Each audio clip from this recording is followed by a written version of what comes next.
Good afternoon. On behalf of Caitlin and Russell, Susan and Vic, and Pat and Rob, welcome. And thank you for all coming here to Little Thetford Center, Vermont, to witness this marriage and to rejoice in the new life Russell and Caitlin now undertake together. Today they proclaim their love and commitment to one another. They do so before family, friends, and the world. Of course, their love and commitment already exist, and we already know it exists. But with this ceremony, they declare them formally and publicly, and that, in an important way, changes everything. Some of you have come from virtually the opposite side of the world, some of you from just down the hill, to be here with Caitlin and Russell, and to be here for them in this beautiful place on this most special of days. They hope that surrounded with so much love and so many dear friends and family, you feel very much at home here. I certainly do.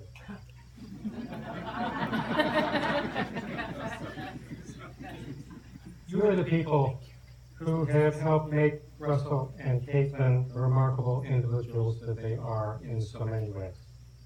Parents, first and foremost, siblings, other close family, some of whom are here, and others who are here in spirit.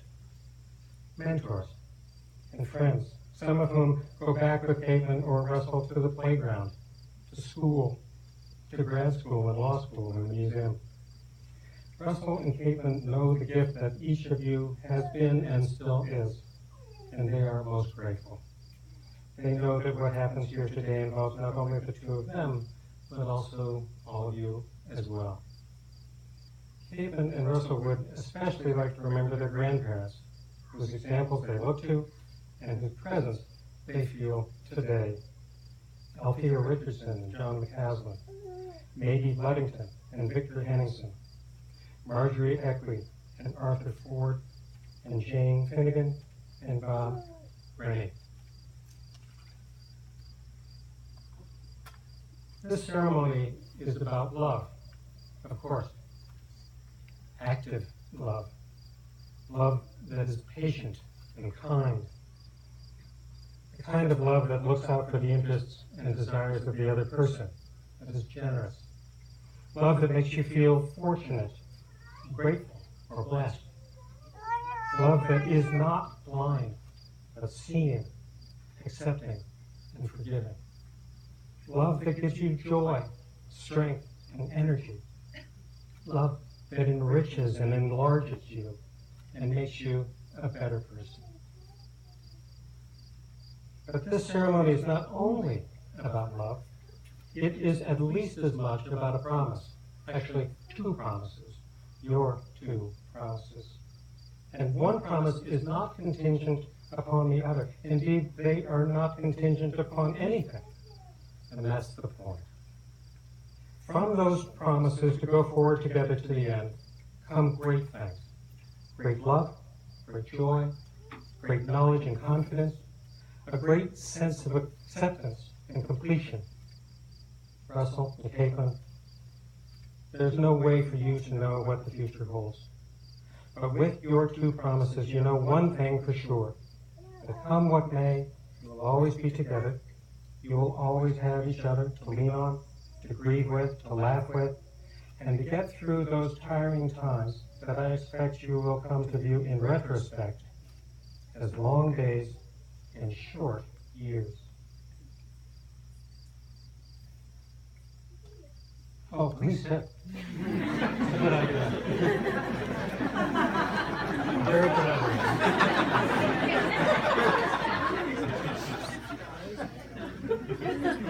You were spellbound behind the room. I don't blame you.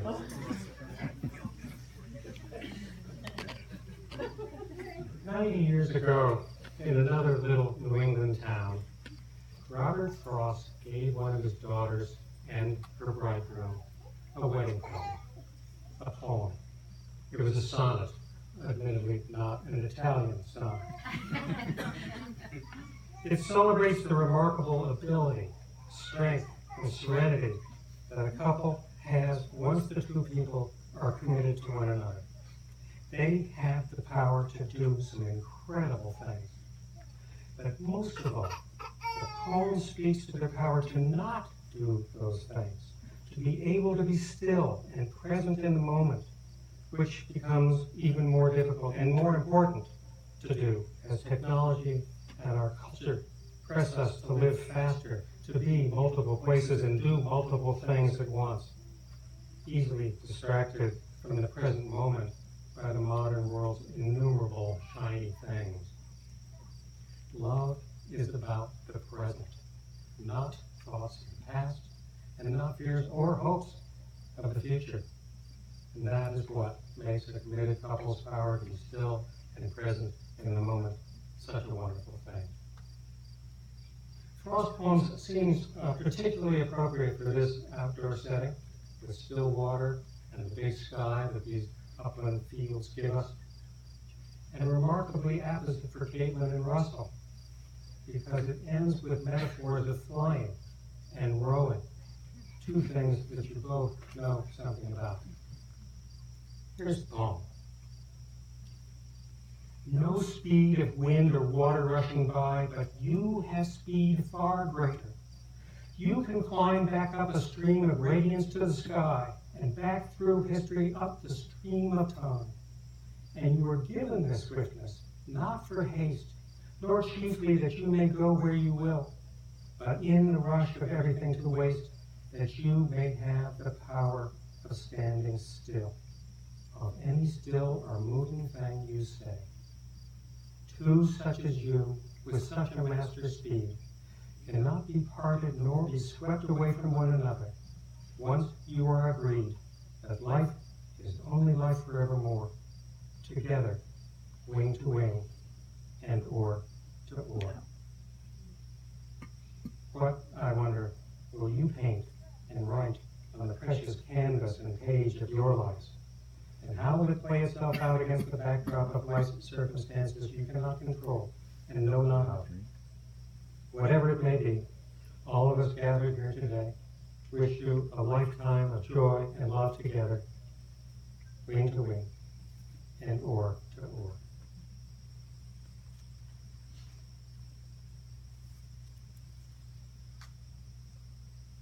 Caitlin, will you take Russell to be your husband? Will you love him, comfort him, honor and keep him in sickness and in health, and be true to him from this day forward? I will. Russell, will you take Caitlin to be your wife? Will you love her, comfort her, honor and keep her in sickness and in health, and be true to her from this day forward? I will. Caitlin and Russell, will you build a home together in which all are welcome? We will.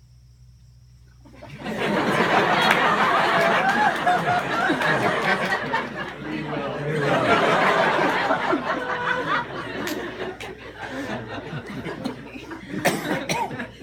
For all of you witnessing these promises, do all in your power to support these two persons in their marriage. We will. Knowing that the most valuable things in life are our connections to one another, connections that we forge in the face of the unknown.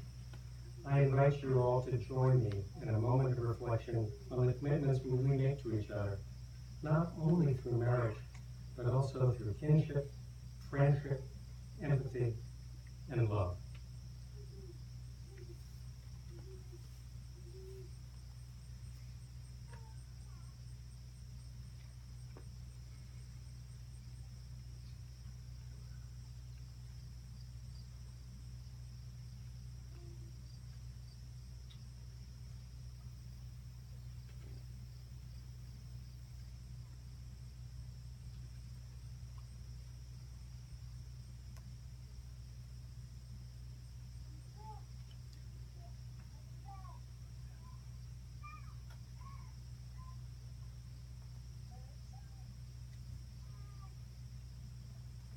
Now, I'd like to ask two friends of Caitlin and Russell, Sonia Karras and Amy Zimmerman, to read Mary Oliver's poem, Coming Home.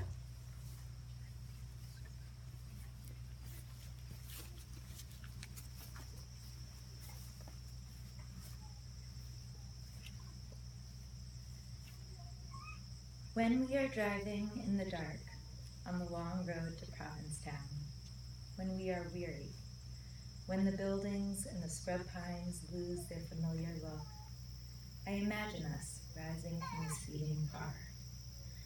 I imagine us seeing everything from another place, the top of one of the pale dunes, or the deep and nameless fields of the sea. And what we see is a world that cannot cherish us, but which we cherish. And what we see is our life moving like that, along the dark edges of everything. Headlights sweeping the blackness, believing in 1,000 fragile and unprovable things.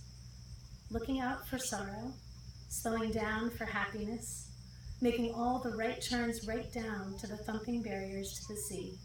Swirling waves, the narrow streets, the houses, the past, the future, the doorway that belongs to you and me.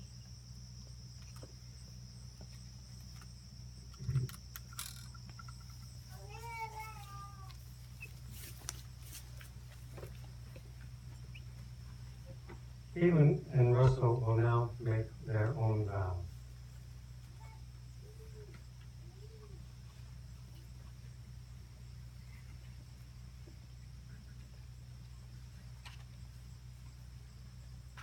Russell, it's hard to go first in these vows because you have so often been the one taking the first step.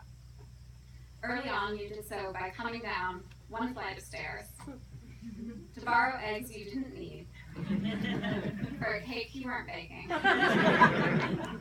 noting that one egg was not enough.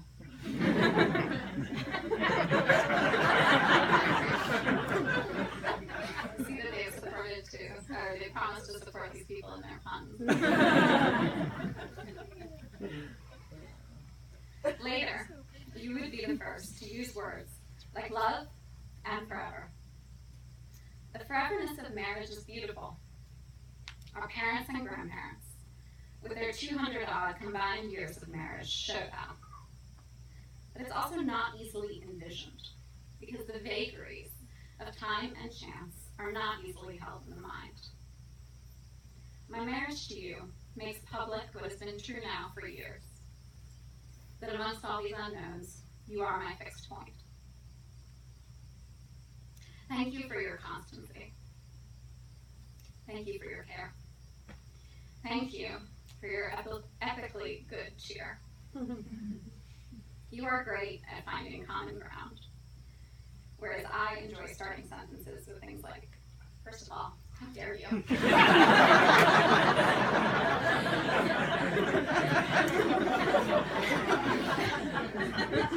And you also have one of the world's great laughs, and I hope to hear it every day for the rest of my life. Because you expect to find friendship wherever you go, you always do. And this must be what sustained you through 8 moves in your first 18 years of life. Your open-heartedness is a gift. It's a gift from your family, and particularly your mom. I'm so grateful to them and to everyone who's shaped you. In marriage, I promise to share with you my best and worst moments, the bright lights and the shadows. I promise to listen carefully to all of yours and to take them on as my own. I promise patience and support through whatever may lie ahead. And I also promise to use the word whatever in that way and not in the flippant manner I sometimes might want. I promise to continue learning from you so that we may grow together. I will not take you for granted, and I will love you as we both grow and change.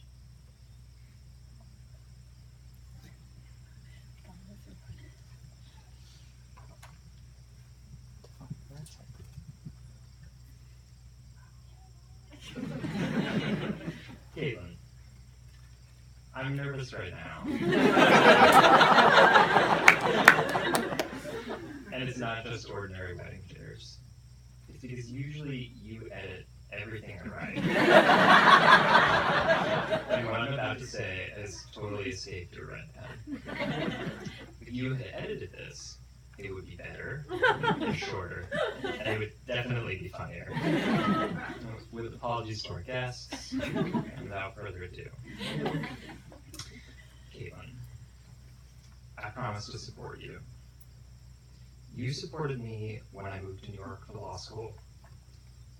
Even though it put distance, possibly unbridgeable distance, between the two of us.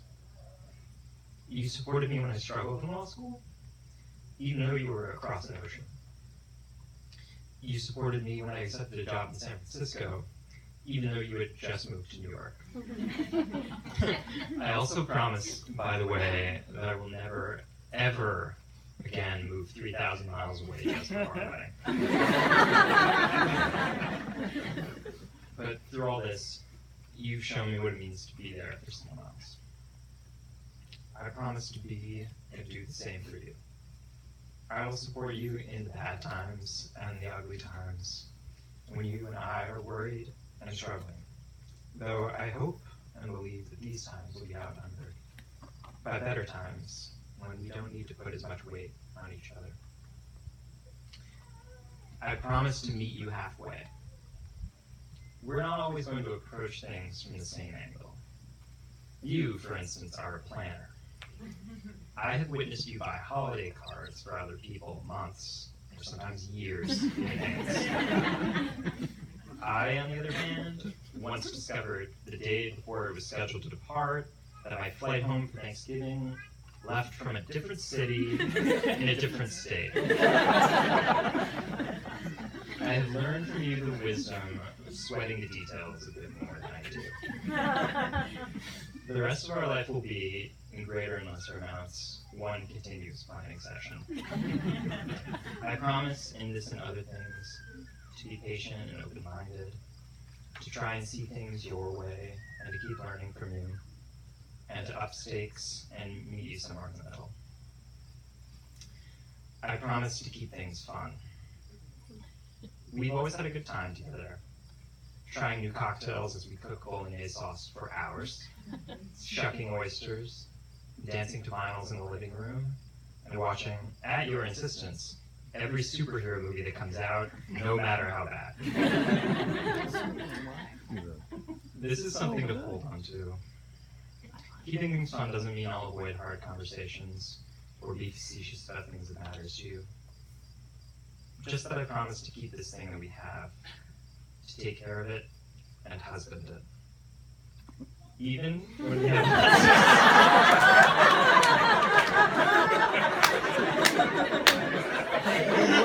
Good word.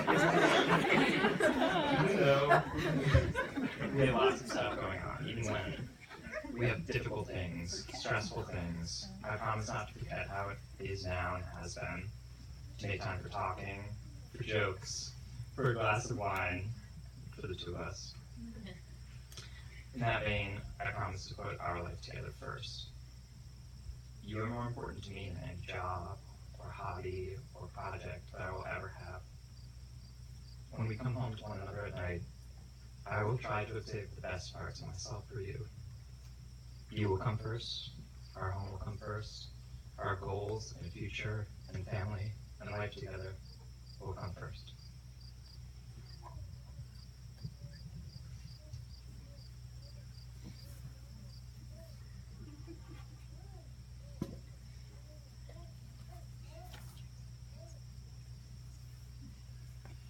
May I have the rings, please?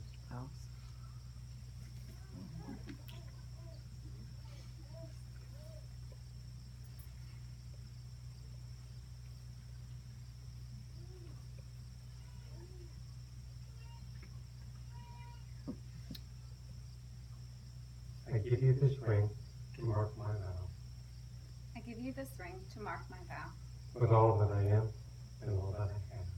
with all that I am, all that I have.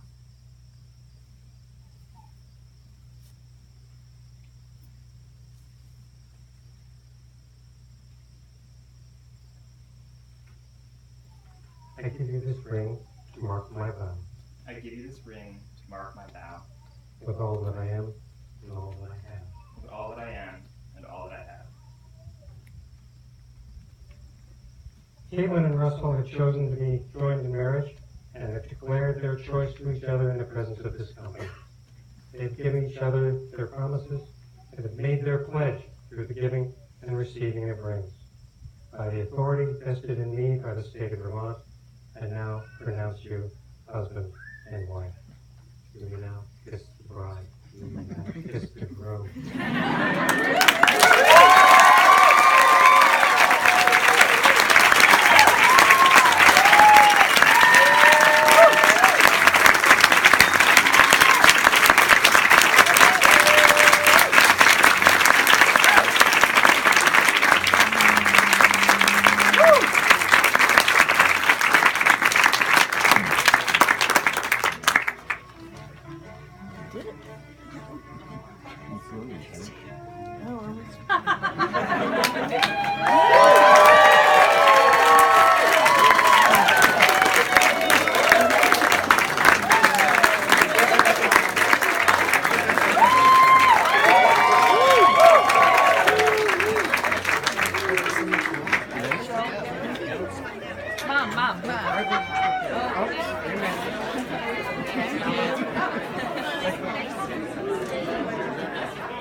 Ladies and gentlemen, this way. Ladies and gentlemen, to the front.